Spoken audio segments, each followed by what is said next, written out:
Syederalun, terdamparnya kawanan paus ke pantai Ujung Kareng, Desa Durung, Kecamatan Mesjid Raya, Kabupaten Aceh Besar, diduga ada kaitannya dengan aktivitas pengoboran lepas pantai di jalur satwa itu bermigrasi. Menurut Anang, berdasarkan data yang diperoleh pihaknya, saat ini di bagian barat perairan Aceh sedang ada aktivitas uji seismik oleh perusahaan pengeboran, yaitu satu kapal dari Indonesia dan satu kapal lainnya dari India. Dugaan seismik alam mungkin kemungkinan adalah dari gempa dalam laut beberapa hari lalu. Nah, kemudian kalau yang ditimbulkan manusia, memang beberapa hari lalu ada kegiatan uji testing untuk seismik, yaitu dilakukan oleh kapal Elsa Regent dari Indonesia dan kemudian kapal Geo Hind Sagar dari India. Dia melakukan uji tes seismik di sekitar perairan sini. Perairan Aceh gitu? Ya, di Aceh, tepatnya di barat Aceh ya. Oh, sebenarnya apa tujuan kapal itu? Ya, kemungkinan banyak kemungkinan, tapi kalau ditilik dari perusahaannya sepertinya perusahaan lepas pantai, pengeboran lepas pantai. Jadi biasanya seismik itu ditembakkan untuk menentukan titik pengeboran. Oh. Perusahaannya ini yang masih kita cari tahu. Berarti kalau kita lihat apa pengaruh seismik itu sehingga mereka terdampar, gimana cerita? Ini jadi gini,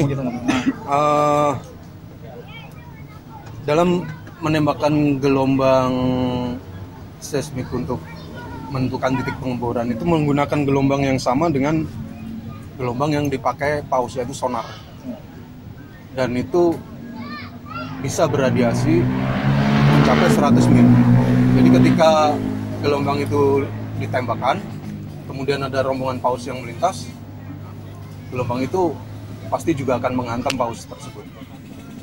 Sebenarnya ini sudah pernah terjadi, tahun lalu juga terjadi di perairan Probolinggo, Jawa Timur, di mana 32 paus pilot sirip panjang terhantam sonar seismik. Ini maksudnya Bang, kalau itu dia sakit atau emang seperti hilang arah gitu? Enggak.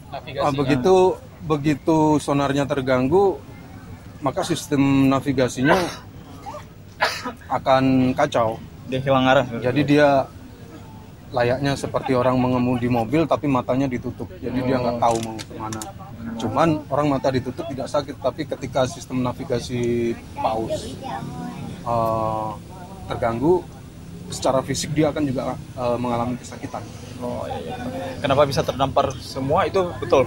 Teorinya karena berombongan itu, dia mengikuti satu orang terdampar semua. Iya, gitu. Kalau paus memang ada hierarki. Jadi ketika yang depan mau terdampar, yang lain juga pasti akan ngikut. Jadi itu seberapa besar pengaruhnya bisa dilihat dari berapa jumlah yang survive dan berapa jumlah yang mati. Seperti yang survive tidak seberapa terpengaruh, walaupun mengalami pengaruh tapi tidak terlalu fatal. Ini katanya pemimpinnya yang sudah mati di sini, sedangkan ini lepas. Itu mereka terancam nggak itu? Nggak tahu arah karena tidak ada pemimpin. Bisa jadi, makanya harus ada monitoring sampai 4-5 hari ke depan, apakah untuk memastikan mereka kembali lagi ke darat atau tidak. Uji seismik dilakukan untuk menentukan titik pengoboran dengan menembakkan gelombang sonar. Namun gelombang yang digunakan untuk seismik sama dengan gelombang yang digunakan paus. Dari Banda Aceh, R.A. Karamullah, Serambi On TV.